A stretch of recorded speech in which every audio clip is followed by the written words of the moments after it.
समाज का कब्जा है। जिसका न्यायपालिका में कब्जा है उसी का मीडिया हाउस पर कब्जा है। एम आई राइट?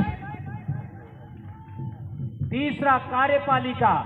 79% कार्यपालिका पर एक ही समाज का आज की तारीख में कब्जा है। क्या यह बात गलत है कि राइट है? चौथा बचा व्यवस्थापिका। तो आदिवासी ने निर्णय करके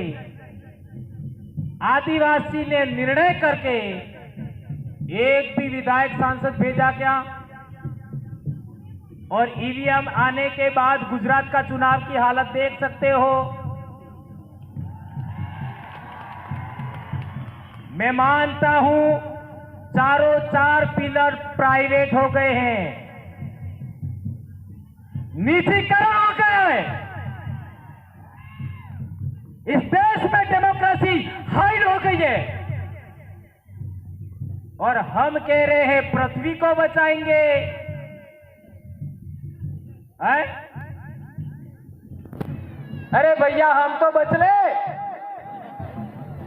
इसका मतलब ये नहीं है कि ये जीवन मूल्य का कोई मोल नहीं है। ये जीवन मूल्य हमारी जान से प्यारा है कि पृथ्वी को बचाना चाहिए। ये पूरे जीव जगत का मसला है, इसको हम नकार नहीं सकते। उसको सर आंखों पर रखते हैं हम लोग। लेकिन इधर भी तो देख लीजिए, वो मुर्गी क्या कर रही है? क्या कर रही है मुर्गी? मुर्गी गुस्से में आई है कि नहीं आई है? तो आदिवासियों को गुस्सा कब आएगा? 6000 साल से गुस्सा नहीं आया। पिछले 75 साल में सब कुछ खत्म हो गया, फिर भी गुस्सा नहीं आया। कब आएगा?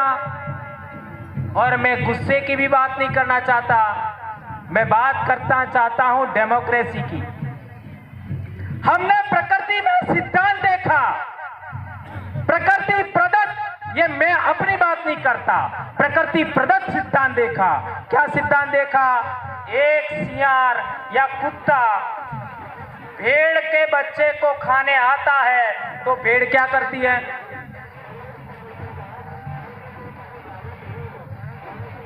सबसे भोला जीव माना जाता है भेड़, सबसे भोला जीव।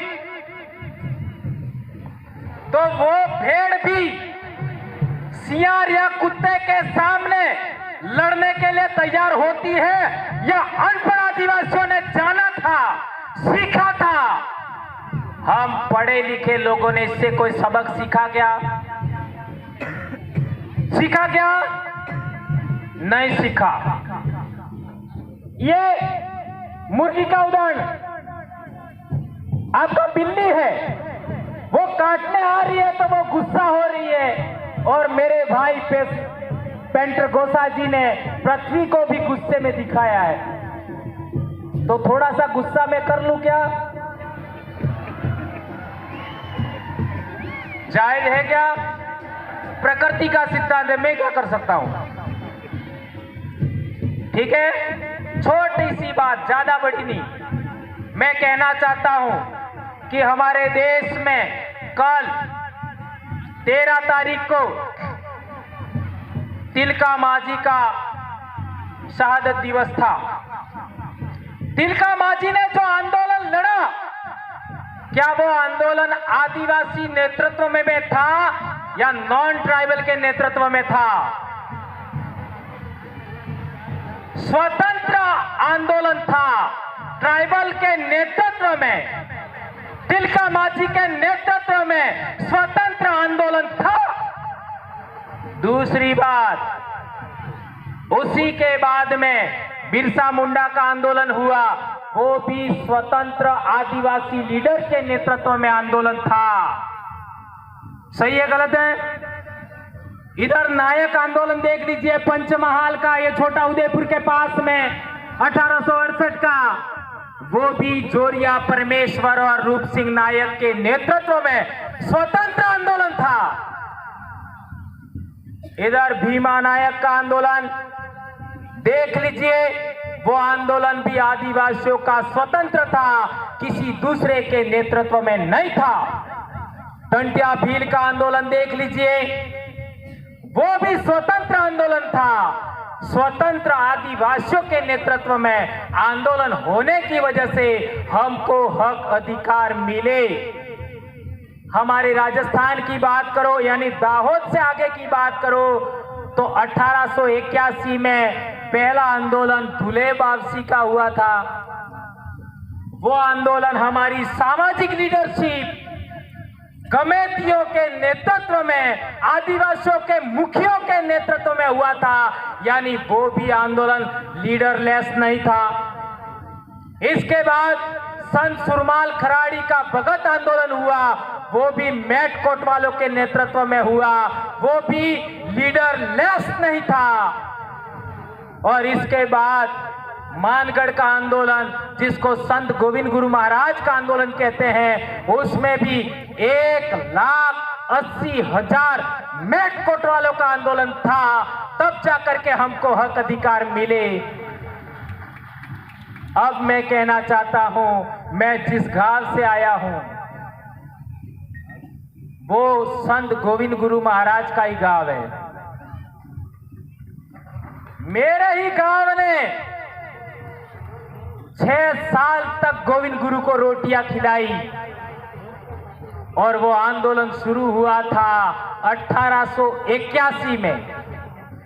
याद रखिए, 1881 में हमारे भक्तों का संगठन था। और कांग्रेस कब बनी? ये इंजेक्शन है 1885 में। तो आदिवासियों की लीडरशिप है वो सीनियर है और कांग्रेस जूनियर है। आदिवासियों की लीडरशिप सीनियर है, कांग्रेस जूनियर है। और देश में आदिवासियों की स्वतंत्र लीडरशिप का सबसे पहले कांग्रेसीकरण हुआ। Injection number 1। और इसी कांग्रेसीकरण से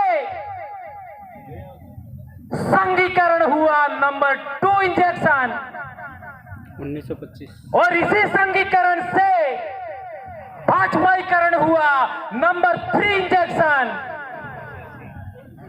और आदिवासी नेता बनने लगे, लीडर नहीं रहे। और नेता भी कैसे?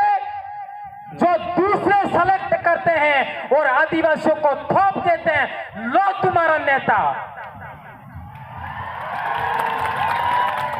75 साल से हम लोग आज तक हमारा एमएलए कौन बनेगा, एमपी कौन बनेगा, उसका निर्णय लेने लायक नहीं बने। इस देश में सबसे लायक कोई कौम है, आदिवासी है। इस देश के अंदर सभी वनस्पति में क्या खाने लायक है, क्या खाने लायक नहीं है, उसका ज्ञान भी आदिवासी ने सबको दिया। दवाइयों के मामले में हम देखते हैं तो कौन सी वनस्पति से कौन सी दवाई बनती है, इसका ज्ञान सबसे ज्यादा आदिवासी को है। और आदिवासी अहिंसक कौम है। आज भी इस देश के निर्माण में सड़कें देख लीजिए, आपका डैम देख लीजिए, सबके निर्माण में आदिवासियों का रोल है। मैं सवाल पूछना चाहता हूं, केवड़िया क्यों नहीं बचा पाए? हंसदेव क्यों नहीं बचा पाए? पारसनाथ में क्या हो रहा है? आपका ये कॉरिडोर बन रहा है, क्या हो रहा है?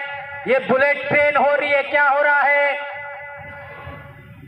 देख लीजिए, ये निवेश क्षेत्र के नाम पर रतलाम में क्या हो रहा है,